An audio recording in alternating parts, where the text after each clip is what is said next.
This is the brand new iPhone 17 Pro Max. Is it Apple's boldest phone yet, or just more of the same? In my opinion, for people who demand more from their smartphone, there may be no better choice. I've been using the phone for about a month now, and here's how my experience has gone. Let's dive in.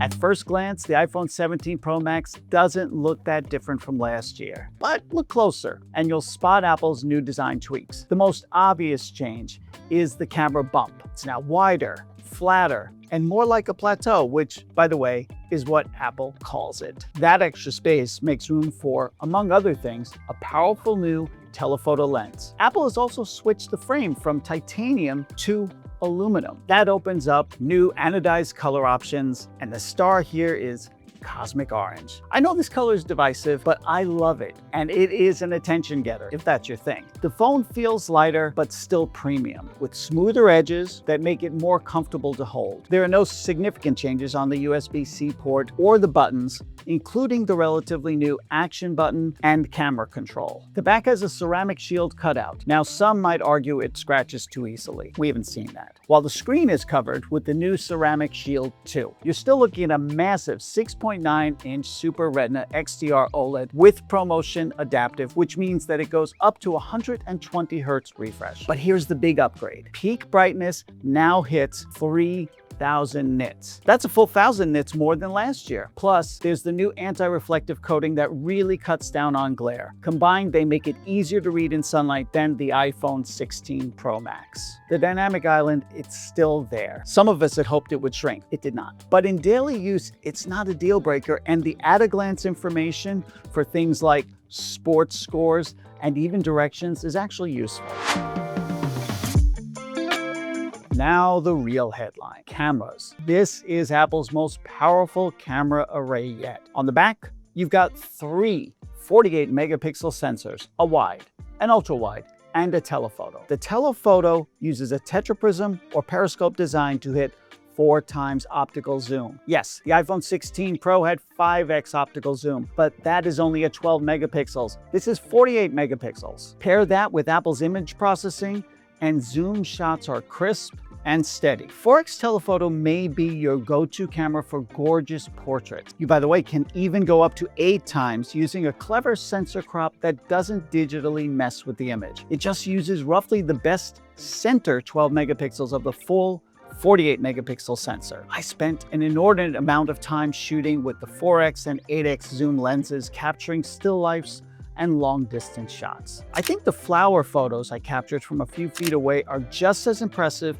as the New York City skyline pictures I snapped through the window from an airplane aisle seat. Those latter images are not only notable for their detail, but for the speed of the lens, which somehow managed to not blur the entire shot. The iPhone camera app even assists in these long-range image captures with a picture-in-picture window that shows where in the whole frame your lens is pointing. It's super helpful. Night photography also takes a big leap forward and helped me capture some gorgeous night images. Portrait mode also handles tricky edges like glasses and flyaway hair, all right, for other people, better than ever before. Up front, the selfie camera jumps to 18 megapixels and adds Apple's center stage tracking. It's a great visual upgrade. And by the way, center stage for the first time adds the ability to rotate into selfie landscape mode without rotating the phone. That's a game changer. There's also the new dual capture video mode, so you can record with the front and the rear cameras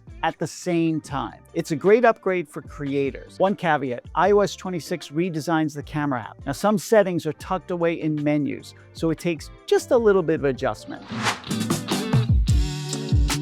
The new A19 Pro chip paired with 12 gigs of RAM crushes our benchmarks. Gaming, editing, multitasking, all of it, buttery smooth. In games like Destiny Rising, reflections and atmospherics like fog and smoke match what you might see on a console game. And thanks to the new vapor chamber cooling system, the iPhone spreads heat evenly to the aluminum body, which, by the way, also helps spread out the heat and dissipate it so the phone never feels warm in your hand. So what's it like day-to-day. Battery life, excellent. I routinely got over 30 hours on a single charge. Apple rates it at 39 hours, but that is for straight video playback. The more varied and CPU intensive the task, the more it may impact your battery life. What you should know is that your mileage may vary depending on use. Wired charging is faster now, though you will need to buy a faster adapter separately. It comes with the wire, not the adapter. You can hit 50% charge in about 20 minutes. And yes, it supports the new Qi 2 wireless standard. On the software side, iOS 26 adds the glossy liquid glass look. It's slick, but sometimes all that transparency can get a little visually confusing. If you really want to lower the glassiness just a little bit, you can dig into settings. It doesn't turn it off,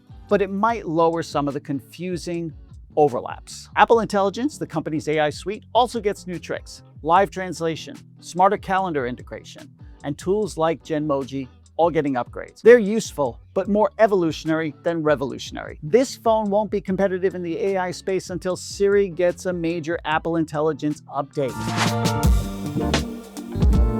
So, should you buy it? If you want the best iPhone Apple has ever made, I know I say it every year, especially for photography and videography, this is it. The iPhone 17 Pro Max is as close as you get to a no-compromise iPhone. But if you don't need the biggest screen Apple makes for an iPhone or 2 terabytes of storage, the iPhone 17 Pro gives you almost everything in a slightly more affordable package. Either way, Apple held the starting price to $1,199 or 1,199 pounds, and that's impressive given all the upgrades.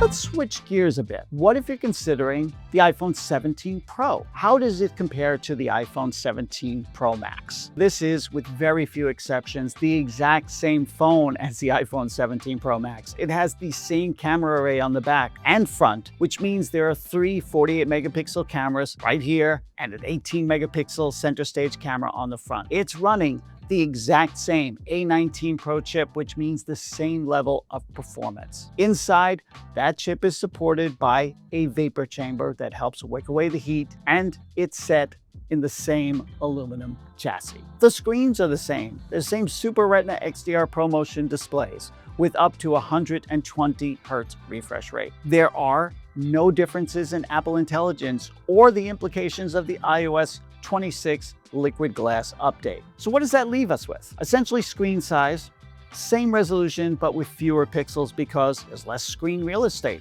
And of course, battery life's going to be different. It's more like an estimated 33 hours instead of 39 hours. Again, your mileage will vary. You can also only get the iPhone 17 Pro with up to 1 terabyte of storage. Finally, it costs a little less, $1,099 or 1,099 pounds to start. This is also a nice opportunity to see the deep blue on that anodized frame. It's nice, right? Thanks for watching.